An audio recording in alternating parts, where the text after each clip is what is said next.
All aboard. Doors closing. Next stop, Royal Ascot. They said I had to wear a hat. This is all I had. Dino is coming up with a black one for me, but he didn't land it with a jet. He had the measuring tape out this morning. He was first there with the tape. He was measuring up a few heads for hats and the tails. He had a tailor with him. There was a few alterations to be made with legs. Men got bigger and wider and smaller, and there was a lot of changes in 12 months with some of them. But anyway, we're aboard. We're ready for Royal Ascot. Chrissy Players had a box of fresh donuts there. He hit a double and a treble yesterday, so well done to him. William Spence was fit and ready for the week. Darren O'Sullivan was very eager. He was jogging on the spot when I pulled in. And Tilly 69 was looking for women's hats. She had all her frocks and garments laid out for the week, she said. Des Baptiste was in mighty form. Pádraig Fallon and Davy O'Neill were back from holidays. They were well tanned and ready for action. And DJ Lee Sayans landed with a heap of new CDs for the week. Super Wilf landed with a new wheelbarrow. It was a big one. He needed help to load it into the luggage compartment. Bernard Neary as well was wondering who'd be the top trainer. So I told him maybe Charlie Appleby. He has a good selection of horses for the week. Billy Casserly was just last on there a few minutes ago. And I told everybody to be in time tomorrow morning, that I won't be hanging about. Made a couple of mistakes yesterday evening. The mind went totally blank. Glenlow is running in the Connacht National tomorrow evening, not in that Kilbeggan race this evening. I see our selection isn't running. Whatever happened to him, you raised me up. The other one, there's good money for it. Jerry Cola. It was 5-1 last night. It's into 9-4. I know there's a bit of a reduction, but not too much. The mention of the Connacht National tomorrow evening, it's in Roscommon, and it's the second race, which I can't understand to have it on so early, because Ascot won't be over, that they didn't have it in its customary time of 8 o'clock or that. Popong with Henry de Bromhead and Conor Brazel claiming 5 is top weight, and to second to Born of the Sea last year in the Galway Blazers at the festival meeting there in Galway. And he likes fast ground. Second to Fighter Allen, 2 runs back in Tramore reads well. Last time out in the race won in Punchestown by donkey years. The ground didn't suit. It was the day it came wet. So I don't know what price that is, but maybe a pint each way on that, depending on the price, I suppose. On to Ascot.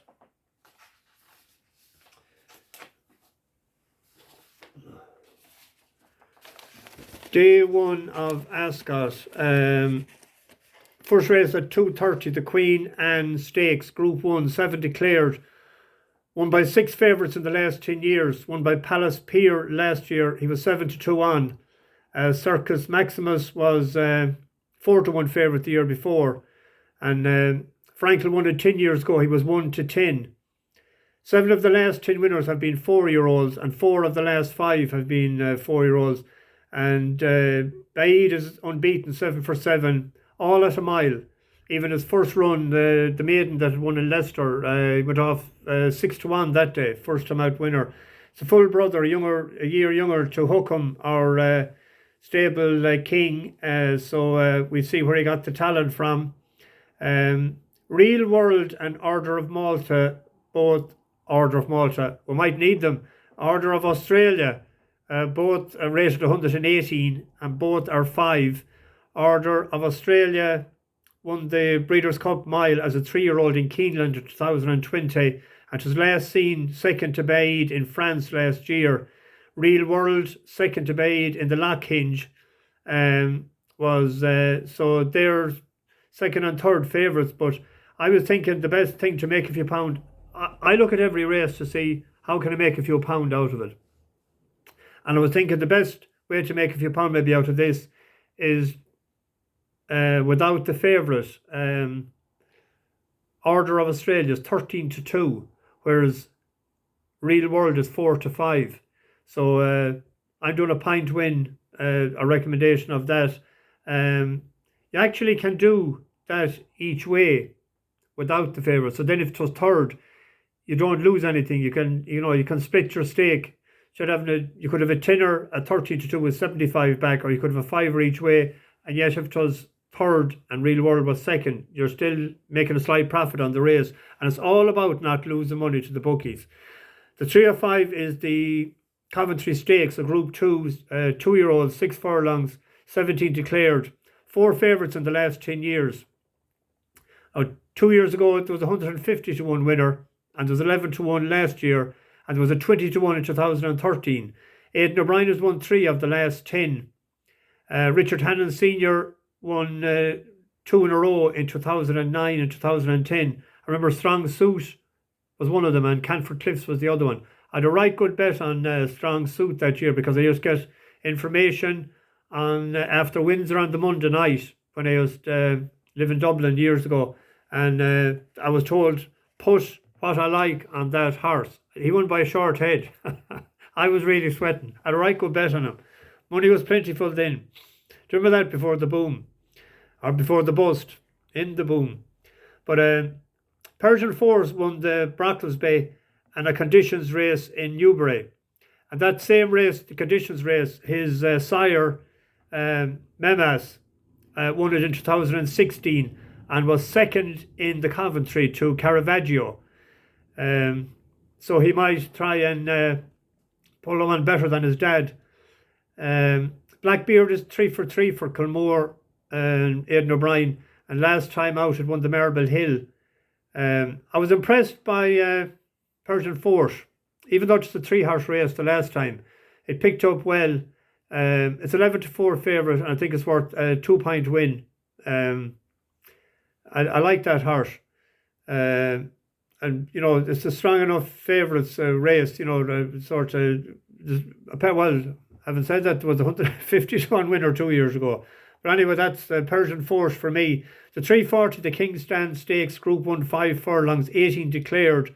Only 2 favourites since 2008. Batash in 2020 went off 5-6. And Scenic Blast, that was a foreign horse, wasn't it, in 2009. 2 3-year-olds in 2008, but there's no 3-year-olds this year. Blue Point won it twice as a 4-year-old and a 5-year-old. And Soul Power won it twice as a 6-year-old and a 7-year-old. The Australian horse, hard to know what to weigh up. He's raised 124, but he's 8. An 8-year-old has never won this that I could see.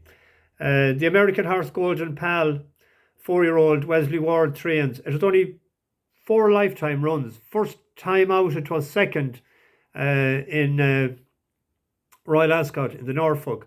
But the ground was sort of against it that day, and as it was his first run, he wasn't, he hadn't a clue how to run or race that day.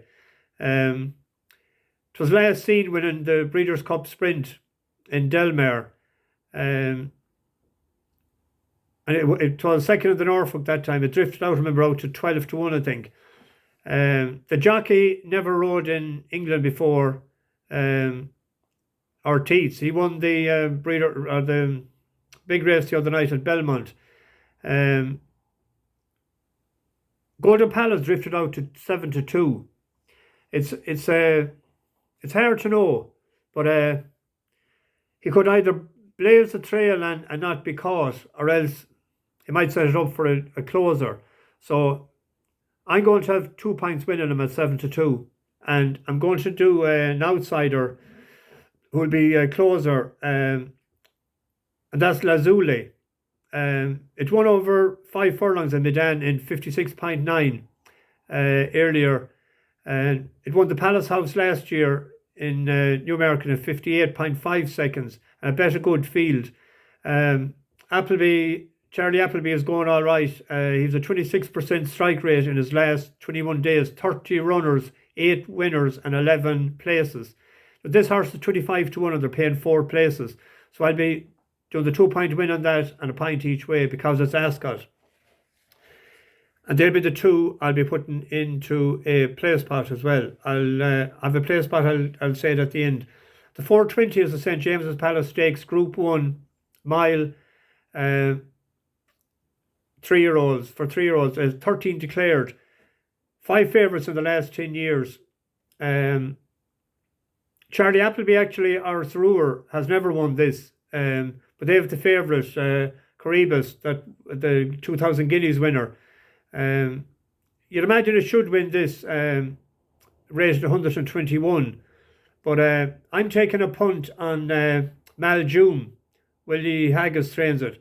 It won the German 2,000 guineas. Now, it broke last that day, and it was way behind, and then it got a nice little place or position on the rail.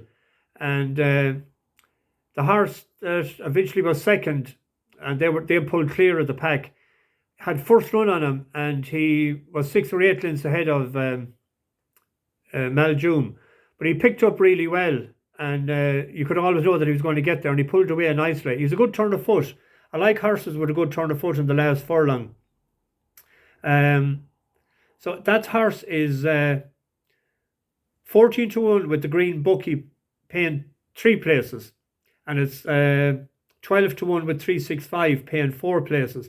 So that's what I'll be doing. I'll be doing that, and I'll be doing it without the favourite as well, because the favourite I think is 4 to 6, so we can't be back on that. The only alternative would be to do a double Baid and that, like for those that want to do that sort of a bet. The 5 o'clock is the Ascot Stakes, 2 miles 4, 20 declared. It was won by 3 favourites in the last 10 years. Simeon was 11 to 4 favourite in 2012. Clondalk Warrior was 5 to 1 favourite in 2015, and Thomas Hobson was 4 to 1 favourite in 2017. All 3 ridden by Ryan Moore, all 3 trained by Willie Mullins. So the only favourites in the last 10 years has been ridden by that combination, or that combination has been the 3 winners. And he has the favourite this year as well. 12 of the last 16 as well was won by dual trainers. The only 2 solid flat trainers to win, Aidan O'Brien won it once, and John Dunlop. That was in 2008, 2011. So nearly always of late is national hunt trainers that wins it. Willie brings over that horse that ran in the it was 4th in the Supreme and won a maiden hurdle, and it was 5th in Punchestown. It's out of Gleneagles, so there's a doubt in my mind about the stamina over 2.5 miles. But I have 2 outsiders, and one is Coltrane, Tony Baldwin and Callum Hutchinson rides, and he's claiming £5. It was second to Cleveland in the Chester Cup. We thought we tipped it up and backed it, and we thought we were home for all money, and it was collared near the line. It's a 5-year-old out of Master Craftsman. He's up from 95 to 98, but with the £5 claimer, actually he's £2 lighter then, so he'd be at 93. And won the Melrose in York in 2020. It was off 13 months in until last November, and it was trained specifically, I think, for the Chester Cup. So that plan nearly came to fruition. So they're paying 6th place, and it's 10 to 1. So a pint each way on that. And the other one then is 16 to 1. Proshema, trained by Dan Skelton. Last seen over hurdles over 3 miles. We backed it and tipped it up and backed it, and it just blew up. But this will like the better ground, and 2 miles 4 is up its alley. So they're paying 6 places. So there's my 2 selections in that race. The 5:35 is the Wolverton Stakes. It's a listed affair over a mile 2, 16 declared. Won last year by Juan Elcano, Kevin Ryan, and it runs again this year. It was 14 to 1 last year. 3 favourites since 2008. 1 Irish winner in 2016, Sir Isaac Newton for Aidan O'Brien. John Gosden has won 4 of the last 11 run-ins. Cadillac for Jesse Harrington is the favourite. It was it let us down 3 runs back. I tipped it up and I backed it, and Pearls Galore betted in the Leopardstown. I was a bit disappointed with the run that day, but it ran the last time, first time in blinkers, but it wasn't the best of a field, but it won it anyway. But that was at Leopardstown, and it has 4 lifetime wins. 3 of those has come at Leopardstown and 1 in the Curragh. And any time it travelled away, it was in Longchamp and it was in America and it was in England last year and done no good. Jesse, in the last 21 days, 51 runners, 7 winners, 13 places, so 13.7 strike rate, is average enough. He's rated 111, he's carrying 9 stone 8. Juan Elcano, last year's winner, is rated 111 as well, and he was rated 107 last year. And he's rated the same, and he's carrying 9 stone 5. And he had 1 run before winning last year, and he has won as a similar preparation this year. He has 1 run. He was 4th in the Hampton Court as well as a 3-year-old, so he's classy enough. He carries 9 stone 5, so he's £3 better off with Cadillac with the same rating. So I'm going to do him. I think he's a safe play. I think there's 5 places in that race. He's an 8-1 shot. And the other one, John Gosden, he won it 4 times, but there were 4 of them were 4-year-olds. And he's running a 6-year-old this year. Harovian. It's rated 112. It's actually the top rated in the field. And it was last seen in a Group 1 in Medan, won by stablemate Lord North. And Frankie was on Lord North that day, and Frankie is up tomorrow. So they might be trying to do the owners a favour because he was a sort of set-up job, a front runner, for Lord North. He's 4 for 17 lifetime. And last November in Linkfield, he was only beaten a half a length by Pile Driver. I know he got £7, but Pile Driver is a useful enough Group 1 horse. It's Harovian is 10-1, and there's 6 places. And Frankie has won on him twice, and Rob Havlin has won on him twice.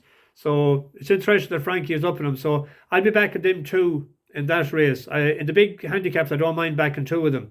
And then finally, the last race tomorrow is the 610, the Copper Horse Stakes, a handicap, a mile, 6 and 34 yards, which could be important. There's 19 declared. Stowell, John Gosden, Frankie Dettori, 4-year-old out of Zoffany.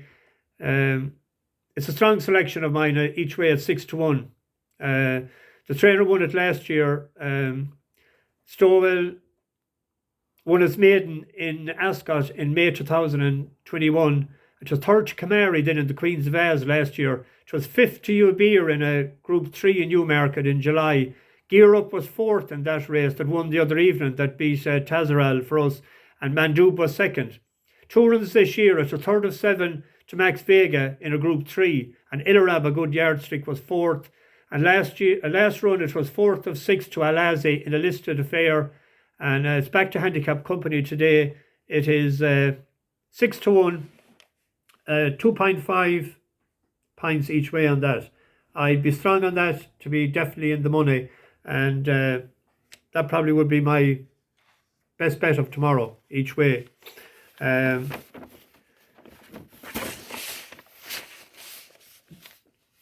lucky 15 and each way lucky 15. A euro each way lucky 15 for anyone that might want to do it. Stowell in the 610 at 6-1. 5.35 Juan Elcano at 8-1.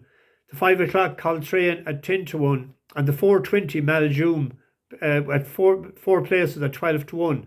If that bet cost you €30, or we'll say £3, whichever way you do it, if the 4 of them are placed, it'd be 201 back. And if you had a winner, that's only with the 4 place. So if you had a winner or 2, you'd be in right profit. The Placepot, I'll put up in the description, but I'll run through it quickly. It's race 1, horse 2, race 2, horse 10, race 3, horses 5 and 8, race 4, horse 1, race 5, 1 and 3, and race 6, 8 and 9. So that's 8 permutations altogether. So if you do it for €1 or £1, it costs €8 or £8. Any that's new to the channel, if you don't mind, subscribe to the channel, please. And best of luck to everybody for the week. Try not to, if you can, put up selections for Ascot, because it only confuse people. If you have any tips or whatever for other tracks, they're very, very welcome. And that's going very well. But because it's Ascot, if too many people put up stuff, it's going to interfere. Good luck. See you tomorrow.